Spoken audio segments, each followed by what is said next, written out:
भारत की कूटनीति ने हाल के दिनों में जिस तरह बांग्लादेश और पाकिस्तान पर दबाव बनाया है, वह उसकी बढ़ती वैश्विक स्थिति का संकेत देता है। क्या है पूरा डेवलपमेंट, चलिए इस वीडियो में समझते हैं। लेकिन वीडियो में आगे बढ़ने से पहले वीडियो को एक लाइक करके चैनल को सब्सक्राइब जरूर कर देना, क्योंकि यह आपके लिए तो एक छोटा सा काम है, लेकिन इससे हमारी काफी ज्यादा मदद होती है। दरअसल बिना किसी युद्ध के भारत ने दोनों पड़ोसी देशों को अलग अलग मोर्चों पर घेरते हुए अपने प्रभाव का प्रदर्शन किया। इस पूरी प्रक्रिया में अमेरिका और नीदरलैंड को माध्यम बनाकर भारत ने अपनी कूटनीतिक क्षमता का परिचय दिया, जिससे दोनों देशों की सरकारों को झटका लगा। सबसे पहले अमेरिका के जरिए बांग्लादेश को कड़ा संदेश भेजा गया।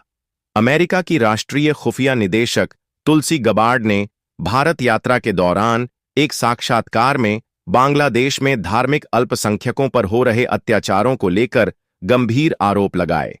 उन्होंने कहा कि हिंदू, बौद्ध और ईसाई समुदायों को लंबे समय से हिंसा, उत्पीड़न और भेदभाव का सामना करना पड़ रहा है। उन्होंने यह भी कहा कि बांग्लादेश में इस्लामी कट्टरपंथियों की विचारधारा हावी हो रही है, जिससे क्षेत्र में अस्थिरता बढ़ रही है और आतंकवाद को बढ़ावा मिल सकता है। गबार्ड की इस टिप्पणी से बांग्लादेश की सरकार भड़क उठी और उसने इसे आधारहीन बताते हुए खारिज कर दिया। बांग्लादेश के मुख्य सलाहकार कार्यालय ने बयान जारी कर कहा कि इस टिप्पणी से, या फिर यूं कहा जाए कि देश की छवि को नुकसान पहुंचा है और यह बांग्लादेश की वास्तविकता को गलत तरीके से प्रस्तुत करने का प्रयास है। दूसरी ओर पाकिस्तान पर दबाव बनाने के लिए भारत ने नीदरलैंड के साथ रणनीतिक संवाद का सहारा लिया।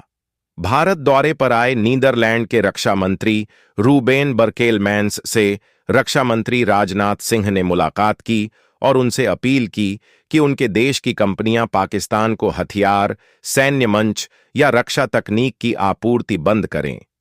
राजनाथ सिंह ने स्पष्ट किया कि पाकिस्तान को सैन्य सहायता प्रदान करना न केवल भारत के लिए बल्कि पूरे दक्षिण एशिया की शांति और स्थिरता के लिए गंभीर खतरा पैदा कर सकता है।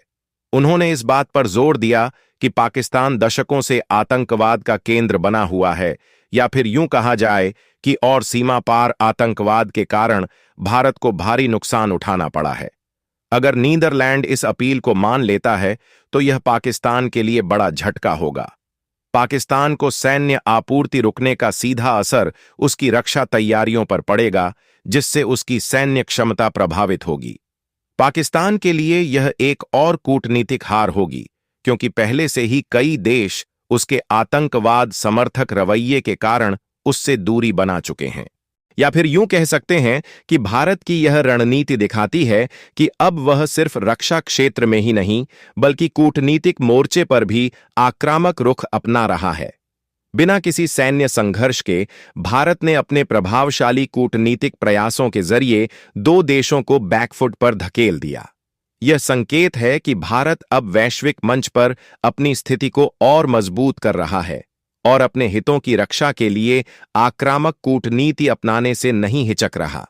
इस पूरी कवायद से यह भी स्पष्ट हो गया है कि भारत की कूटनीति अब केवल वार्ता तक सीमित नहीं बल्कि ठोस कार्रवाई के रूप में सामने आ रही है, जो आने वाले समय में अंतर्राष्ट्रीय राजनीति में भारत की स्थिति को और मजबूत करेगी।